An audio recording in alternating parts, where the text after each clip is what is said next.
Welcome back everyone, and it's time to go balls deep. And today we are covering the latest opening of Attack on Titan, The Rumbling. Attack on Titan Final Season Part 2 released this absolute banger. And dare I say, and you know what I'm gonna say, it was fire!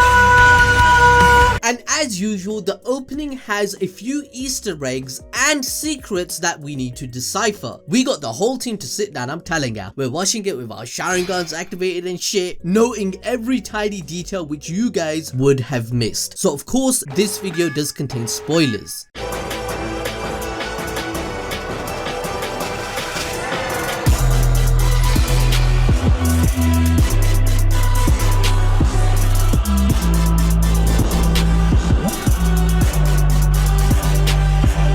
Now, the final season opening begins with a shot of Eren's eye opening, but his eyes are now more of a blue color if you notice, as opposed to Eren's green eyes which we have seen since the time skip. This change in eye color signifies the influence of the Founding Titan and Ymir Fritz looking through his eyes and taking control. The Founding Titan controls everything, and Eren obtains it to activate the rumbling in the final season. It's also the scenery that Eren loves and wants to pursue, as Ymir described the path spread across the sky was freedom, which is Eren's goal. Some of you probably looking at, bruh, he just opened his eyes in a dramatic way. Yeah, anime. Bruh, I took media and art class in college, and this is the type of shit they taught us. This is art, guys. Art has metaphors, and that's what it's all about. Maybe you guys don't see it, but this is how I interpreted the opening. If you can appreciate it, make sure to smash the like button and the notification bell for our channel, by the way. Anyway, going back to the opening, we then see Eren's famous ponytail hairstyle being done, which refers to chapter 107 when Hange stated that it feels like Eren is disheveled, or that he's trying so hard that you don't care too much about your appearance, which by the way is quite ironic because Hange was spot on, as in chapter 139, the finale, Eren admits to Armin that he faked his distant personality and even punching him at the table because he wanted to create a way of being able to pull off the rumbling without showing too much care and the pain that he felt in the inside. This is why Mikasa and Armin are actually shown right after, as he was trying to push them away, showing that he doesn't care. The rumbling then begins, demolishing every country experiencing peace as they are oblivious and ignorant to the destiny that awaits them, and also due to the propaganda, right? We then see running blue water, which could be seen as Eren finally crossing the sea he and Armin spoke of in their childhoods. But it also represents life, as this is where all life began in both our own world and the world of Attack on Titan. In fact, both times we see the hallucinogens in Ymir's backstory, and in chapter 137 it's linked to water. The running water and all the stuff we see in the background, it references the primordial soup. The theory says that organic compounds that were made on Earth and brought to Earth by comets and meteorites accumulated in primitive water bodies of the early Earth. Some people think that this is where life first began. This is also backed up with Zeke's understanding of how the hallucinogenia formed, as he describes in chapter 137. He went over the knowledge he obtained living in the Path realm from the creation of all living things, all originating from this species, wanting to survive and multiply. In fact, we literally see the organisms multiply in the scene at 14 seconds. Just take a quick look. Nasty.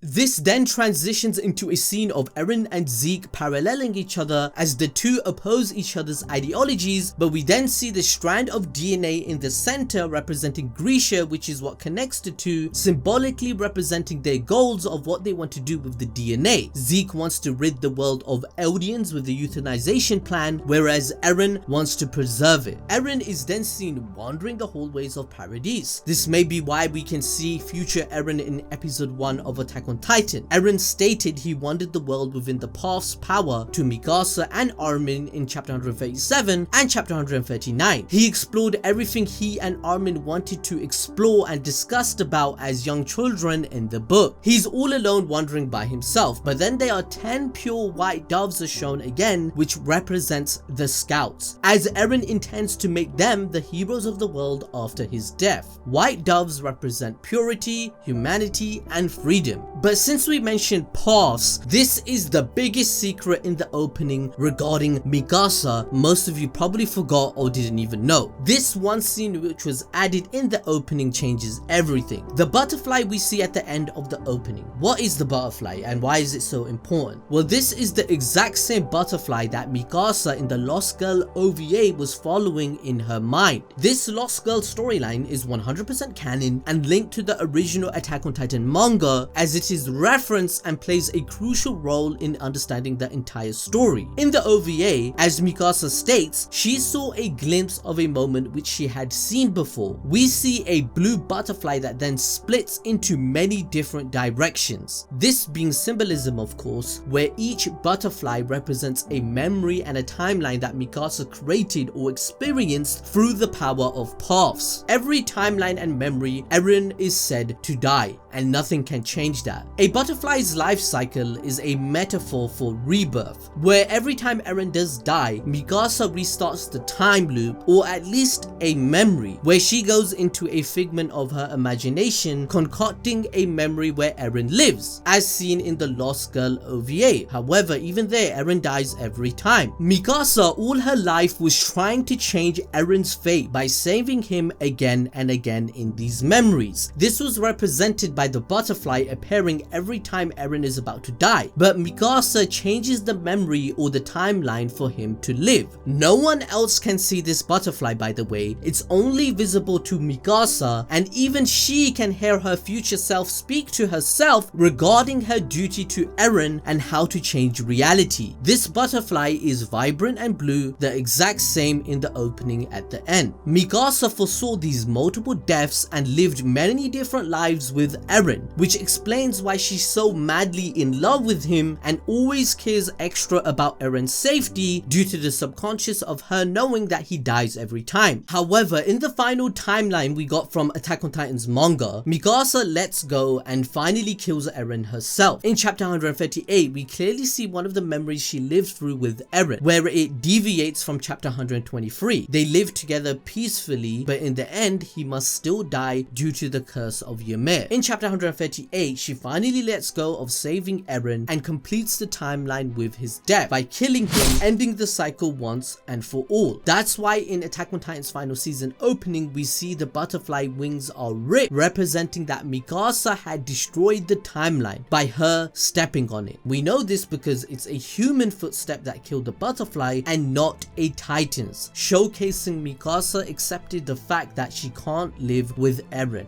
The idea of Mikasa running after a memory where Eren lives is represented by the butterfly, so it being ripped apart is imagery of herself letting go of this very idea. Mikasa finally finds the resolve to move forward and takes the decision to be the one to kill Eren. But trust me guys, this is just the surface of it. We can make an even more in-depth analysis on this topic, so make sure to hit the notification bell for our channel and hit the like button to let us know if you're interested. There could be new scenes in the anime of the final season of Attack on Titan that makes more sense of the manga as to why Mikasa is the final protagonist in the end, but that will be explained in a future video.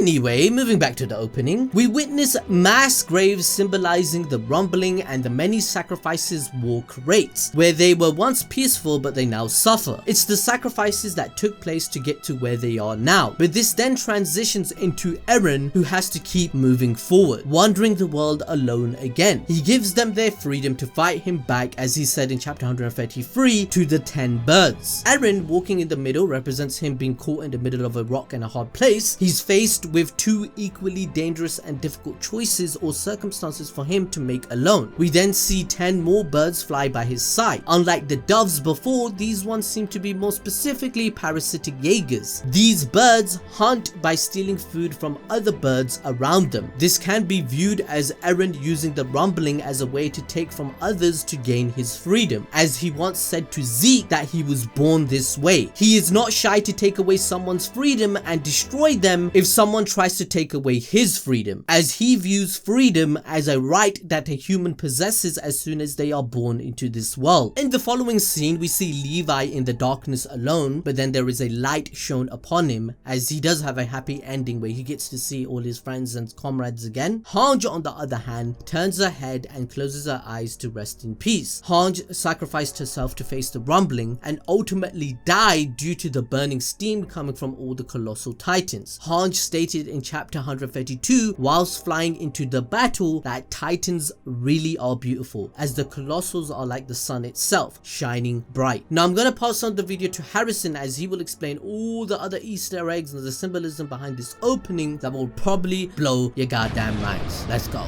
Okay, now thank you, Adil. I will be taking the video from here. After this, we see a cool ass montage of all the fighting between the titans as each person goes on to fight for their own ideological beliefs, but in the end it's all connected back to Eren, as he is the holder of the founding titan. But the section of this montage that I want to highlight is Bertolt, who has all the colour of his face drained, signifying his death, as a drop of his own blood drips down onto Armin, which then brings the colour back to his face, as Armin then rises up as the colossal titan. This highlights how Bertolt's death brought Armin back to life, continuing the cycle in which Eren aims to stop regarding war. Eren then has a crystallized titan in the palm of his hand, taking over the power of the Warhammer Titan for himself. But the crystal can also represent the world being in the palm of his hand, thanks to the immense godlike power that the founding titan comes with. We see this directly transition into the Paths dimension, which is the key to how Eren achieves this power using the power of Ymir Fritz. The opening shows us a field of daisies representing new beginnings, innocence, purity and love. Ymir started a new life after becoming a titan, as we see her blood being shed upon the daisies, as we then see her transported to the world of the Paths. The blood being shed upon the daisies is also straight from the story as seen in chapter 122. The blood-stained daisy symbolically represents how her creation of the titans following the will of King Fritz created the cycle which Eren is trying to stop and has resulted in the death of many.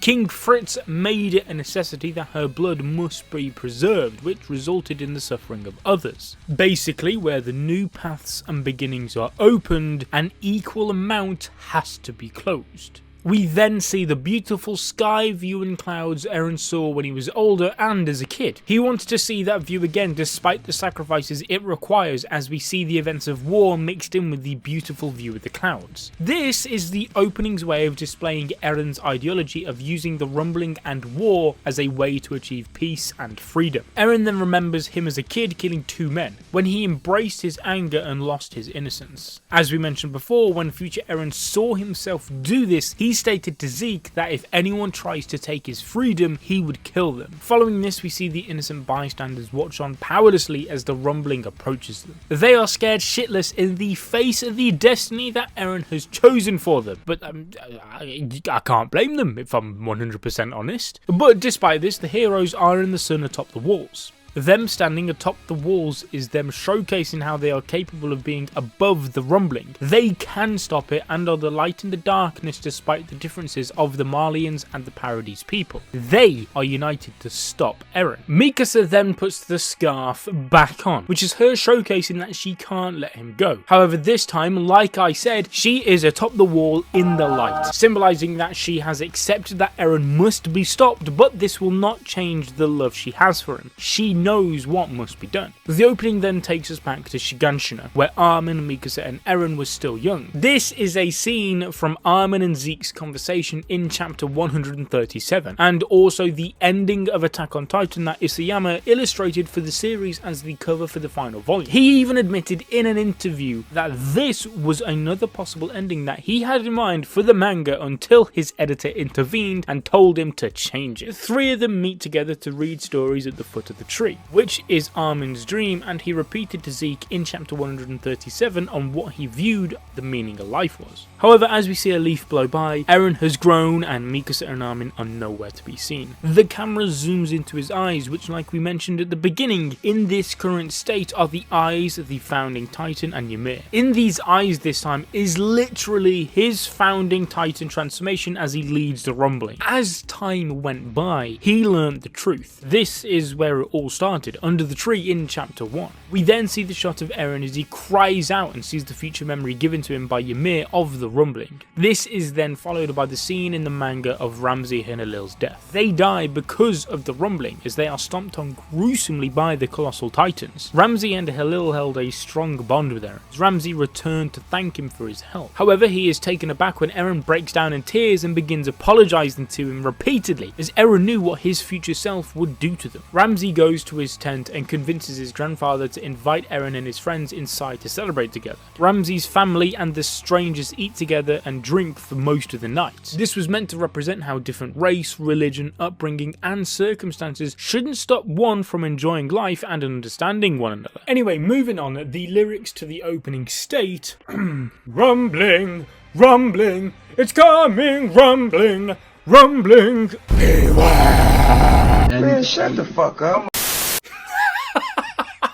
Okay, alright. Yeah, I get it, that was cringe. But I don't really need to explain myself much about what exactly they're trying to say here because it's pretty self-explanatory. But the rest of the lyrics have a much deeper meaning. For example, all I ever wanted to do was do the right things. I never wanted to be the king, I swear. All I ever wanted to do was save your life. I never wanted to grab a knife, I swear. This pretty much summarizes our analysis so far regarding Eren, as part of him never wanted to be king, ruler, or anything related to the burdens and shackles of being born into this world and who he is. He wants to gain freedom but cannot attain it due to Ymir Fritz enslaving him for his drunk dream, as well as the destiny he made for himself by striving for that dream. Grisha was always going to end up giving him the founding titan, he was always going to end up at war either way, he was always meant to do the rumbling, and so on and so forth. Eren was just moving forwards with the destiny that was given to him by Ymir Fritz. In fact, this entire opening's lyrics is Eren's cry to his friends, explaining the uncontrollable path he was manipulated into taking. And that pretty much covers it for this opening analysis. This opening is a banger and has already gone down in anime history, I can assure you that. So if you enjoyed it and this video, make sure to leave a like, subscribe and ding that notification bell, and we'll be seeing you guys in another video very soon. Until then,